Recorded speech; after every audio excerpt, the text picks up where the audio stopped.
Sindh United party के सरबराह सैयद जलाल महमूद शाह चयो आहे त सिंध के हिन वक्त करप्शन खिलाफ भरपूर जदोजहद करण की जरूरत है। सिंध यूनाइटेड पार्टी के सेंट्रल एग्जीक्यूटिव बॉडी जो इजलास हैदर मंजिल ते सैयद जलाल महमूद शाह की सदारत हेठ थी गुजरियो। इजलास में सैयद ज़ैन शाह, डॉक्टर खलील जान सरहंदी, डॉक्टर दोदे महरी, एजाज सामटे, रोशन अली बुरड़े, इदरीस चांडे, रोशन कल्होड़े, डॉक्टर मुश्ताक शेख, अमीर थेबे, मखदूम शम्स ऐं ॿियनि शिरकत कई। इजलास खां पोइ प्रेस कॉन्फ्रेंस कंदे सैयद जलाल महमूद शाह चयो त जेकॾहिं करप्शन खिलाफ़ ऑपरेशन सिर्फ़ु इते ई बीही रहियो ऐं सिंध में करप्शन में मुलविस वज़ीरनि, मुशीरनि ऐं कामोरनि खिलाफ़ को क़दम न खयो वियो त असीं सम्झंदासीं त इहो ऑपरेशन हिकु फ़र्द ख़िलाफ़ु आहे, न कि मुआशिरे में बिलख़ुसूस सिंध मां करप्शन जे ख़ात्मे लाइ आहे। हुन चयो त सिंध अंदर सरकारी खज़ाने मां अवामी पैसे जी जेका फुरलुट गुज़िरियल पीपुल्स पार्टी जे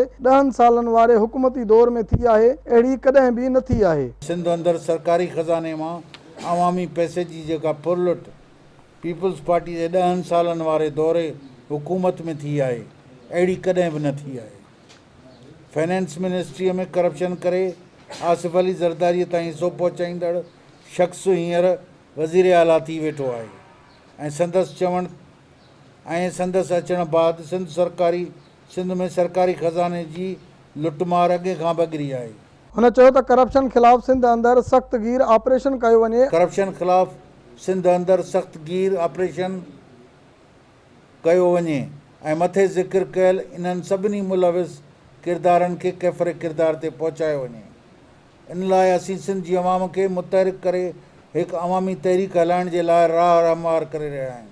सैयद जलाल महमूद शाह सिंध में जलसनि जो ऐलान कंदे चयो त 7 अक्टूबर ते सकरन में सैयद इमदाद मोहम्मद शाह जी वरसी, 13 अक्टूबर ते टंडो मोहम्मद खान में नवन आयल दोस्तन के आजियाणो, 15 अक्टूबर ते हैदराबाद में अदीबन, दानिश्वरन ऐं लेखकन जी कॉन्फ्रेंस, 29 अक्टूबर ते मेहड़ में जलसो, जॾहिं त 4 नवंबर ते ज़िलो नौशहर फिरोज में अवामी जलसो ऐं 26 नवंबर ते लाड़काणे में अवामी ताक़त जो मुज़ाहरो कयो वेंदो। कैमरामैन वकार शेख सां बशीर संजराणी, सिंध टीवी न्यूज़, कराची।